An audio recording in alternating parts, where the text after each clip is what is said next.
কোটা সংস্কার নিয়ে সরকারি প্রজ্ঞাপনকে চূড়ান্ত সমাধান বলে মানছেন না বৈষম্য বিরোধী ছাত্র আন্দোলন। তারা বলছেন এটি চূড়ান্ত সমাধান নয়। তারা 4 দফা দাবি দিয়েছেন এবং এই দাবি মানার জন্য সরকারকে 48 ঘন্টা সময় দিয়েছেন। এই 48 ঘন্টার মধ্যে এই 4 দফা দাবি মানা না হলে তারা আন্দোলন চালিয়ে যাবেন বলে জানিয়েছেন।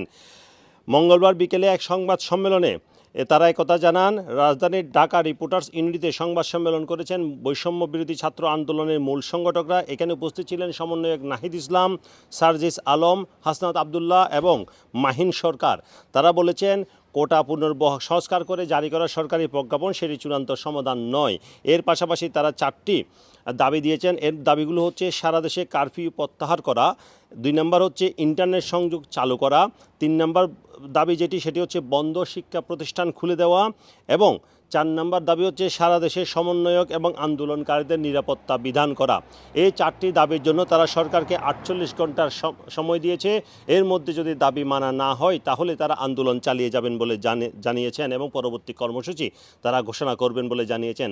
আমরা গত কয়েকদিনে দেখেছি বৈষম্য বিরোধী ছাত্র আন্দোলনের বিভিন্ন সমন্বয়ক বিভিন্ন ধরনের দাবি দাওয়া দিয়েছেন, কিন্তু এই প্রথম আবার তারা একত্রে এসেছেন। বিভিন্ন গ্রুপ যারা ছিল, বিভিন্ন ধরনের যারা দাবি দাওয়া দিয়েছিলেন, তারা একত্রে এসে সংবাদ সম্মেলন করেছেন, যার মধ্যে নাহিদ ইসলাম, সার্জিস আলম, হাসনাত আবদুল্লাহ এবং মাহিন সরকার উপস্থিত ছিলেন এবং তারা বলছেন তারা এখন থেকে ঐক্যবদ্ধভাবেই এই যে দাবি দেওয়া কিংবা কর্মসূচি সেটি তারা ঘোষণা করবেন।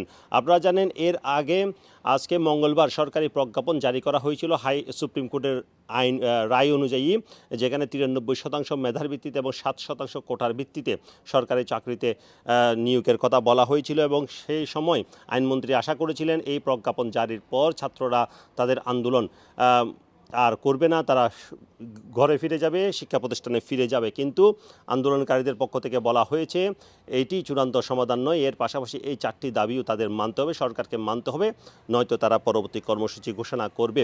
এক্ষেত্রে আরেকটি কথা বলে রাখি, সরকার ইতিমধ্যে জরুরি অবস্থার মেয়াদ আরও বাড়িয়েছে। বুধবার এবং বৃহস্পতিবারও জরুরি অবস্থা চালু রাখার কথা বলেছে। পাশাপাশি অফিসেরও নতুন সময়সূচি নির্ধারণ করেছে এবং তারা বলেছে যদি প্রয়োজন হয় তাহলে হয়তোবা আরও জরুরি অবস্থা চলতে পারে।